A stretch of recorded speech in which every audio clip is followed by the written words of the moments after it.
وہ ایک باقاعدہ تحریر ہے، اور گارسان نے ایک ہی نظر میں یہ اندازہ لگا لیا تھا کہ وہ تحریر بے حد قیمتی ہے۔ اس نے کہا وہ تمام چیزیں وہاں سے حاصل کر کے وہ لوگ بہت بڑا کارنامہ انجام دے سکتے ہیں، لیکن راج دیو کو اس سلسلے میں شریک کرنا مناسب نہیں ہوگا۔ چارلس مورلاس نے اس تصور کی شدید مذمت کی اور کہا کہ اگر ایسی کوئی بات ہے تو راج دیو کو اس میں شریک کیا جا سکتا ہے، کیونکہ ان سے جو گفتگو ہوئی تھی اس کے تحت یہ بات بھی واضح ہو گئی تھی کہ خود راج دیو کو اس بارے میں کچھ نہیں معلوم، اور نہ ہی وہ اس سلسلے میں کوئی خاص تحقیق کرنے کا ارادہ رکھتے ہیں۔ چارلس مورلاس کی اس بات کو گارسان نے ٹھکرا دیا اور کہا کہ اگر ایسی کوئی صورتحال راج دیو کو معلوم ہو گئی تو وہ اپنے طور پر ہی تمام کارروائی کرنے کی کوشش کریں گے، اور ان لوگوں کو کوئی برتری حاصل نہیں ہو سکے گی، کیونکہ یہ ہندوستان ہے اور یہاں ان لوگوں کے وسائل محدود ہیں۔ بہرطور کئی بار گارسان نے اس سلسلے میں چارلس مورلاس کو اپنا ہم نوا بنانے کی کوشش کی، لیکن چارلس اس بات پر تیار نہیں ہوئے، اور پھر ایک دن گارسان ایک اور شخص سیل براؤن کے ساتھ خاموشی سے غائب ہو گیا، اور اس کے بعد چارلس مورلاس کو اس کا پتہ نہیں چل سکا۔ چارلس مورلاس اسے کچھ دن تلاش کرتے رہے، پھر اس تصور کے تحت کہ کہیں گارسان ان سے الگ رہ کر کوئی حرکت کرنے کی کوشش نہ کرے، وہ بیچارے مجبوراً میرے پاس پہنچے، یہ اطلاع دینے کے لیے کہ ہم یہاں اس لاش کے تحفظ کا معقول بندوبست کر لیں۔ انہوں نے مجھ سے اس کا تذکرہ کیا تو میں نے انہیں بتایا کہ واردات ہو چکی ہے۔ اس بات پر وہ بے حد شرمندہ ہیں اور اپنے آپ کو اس کا ذمہ دار ٹھہرا رہے ہیں، کیونکہ گارسان ان کے ساتھ ہی یہاں آیا تھا۔ راج دیو یہ تفصیلات سن کر شرمندہ رہ گیا۔ اب اس کی بات میں کوئی شبہ نہیں تھا کہ گارسان ہی اس کارروائی کا محرک تھا۔ ویسے اس کی پراسرار شخصیت اب راج دیو کو یاد آ رہی تھی۔ راج دیو کو یہ اندازہ ہو گیا تھا کہ صورتحال کیا ہے۔ بہرطور اس نے پروفیسر غوری سے کہا وہ فوراً چارلس مورلاس سے ملنا چاہتا ہے اور اس کے لیے کوئی بندوبست کیا جائے، تو پروفیسر غوری نے بتایا مورلاس انہی کے ہاں مقیم ہے اور انہیں اس پر کوئی اعتراض نہیں ہے کہ راج دیو ان سے ملاقات کرے۔ راج دیو نے دوسرے لوگوں کو بھی اس واقعے سے لا علم رکھنا مناسب نہیں سمجھا۔ تھوڑی ہی دیر کے بعد پروفیسر غوری کو ساتھ لیے ہوئے ان سب کے پاس پہنچ گیا۔ پھر اس نے پروفیسر غوری کے انکشافات ان کے سامنے دہرا دیے۔ کرنل فیروز کا چہرہ تجسس کی تصویر بن گیا، سب بھی حیران تھے۔ پھر اس سلسلے میں یہ گفتگو کی جانے لگی کہ اب کیا ہونا چاہیے۔ کرنل فیروز نے پروفیسر غوری سے سوال کیا، کیا وہ صرف 2 آدمی ہو سکتے ہیں پروفیسر جنہوں نے یہاں کارروائی کی؟ کیا عرض کیا جا سکتا ہے کرنل؟ میرا خیال ہے آپ لوگ بھی چارلس مورلاس سے مل لیجئے، رات کی ایک کافی میرے ساتھ ہو جائے، تو پھر آپ ہمارے ساتھ ڈنر میں شرکت کیجیے۔ راج دیو نے پیشکش کی۔ اس وقت نہیں راج دیو، تم سمجھتے ہو چارلس مورلاس میرے ہاں مقیم ہے۔ ہم آپ کو مجبور نہیں کریں گے، تو پھر یہ طے کیے لیتے ہیں کہ ڈنر کے بعد ہم لوگ وہاں پہنچ جائیں گے۔ میں آپ کو ڈنر کی دعوت نہیں دے سکتا کیونکہ بالکل اتفاقی ملاقات ہے، پروفیسر غوری نے بے تکلفی سے کہا۔ آپ اس کا تصور بھی نہیں کریں پروفیسر، پلیز، راج دیو نے کہا، اور تھوڑی دیر کے بعد پروفیسر ان سے رخصت ہو گیا۔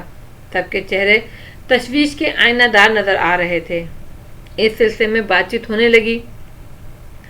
راؤ سکندر نے گارسان کے بارے میں راج دیو سے معلومات حاصل کی اور راج دیو نے گردن ہلاتے ہوئے کہا، ہاں، یہی لوگ تھے جنہوں نے سب سے آخر میں اس نوادر خانے کو دیکھا تھا۔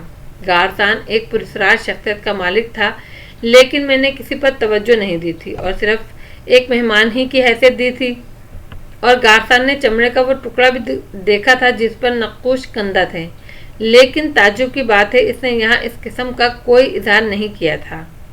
ان لوگوں کو بارہا آزمایا جا چکا ہے، لیکن ہم سادہ لوگ دل کبھی ان پر شبہ نہیں کرتے، راؤ سکندر نے تلخ لہجے میں کہا۔ خیر، یہ انفرادی بات بھی ہے، انہی میں سے چارلس مورلاس بھی ہے جس نے یہ اطلاع ہمیں دی ہے، راج دیو نے کہا، اور راؤ سکندر منہ ٹیڑھا کر کے خاموش ہو گیا۔ پھر اس نے آہستہ سے کہا، یوں لگتا ہے راج دیو کہ یہ لوگ ہمیں پرسکون نہیں رہنے دیں گے، کوئی اور ہماری مہم ہمارا انتظار کر رہی ہے۔ یقینی طور پر اگر ایڈمنڈ گارسان اس لاش کی تحقیقات کرنا چاہتا ہے، اس نقشے کے ذریعے کہیں پہنچنا چاہتا ہے، تو وہ جگہ گوانڈا سوہارا کے علاوہ اور کوئی نہیں ہو سکتی۔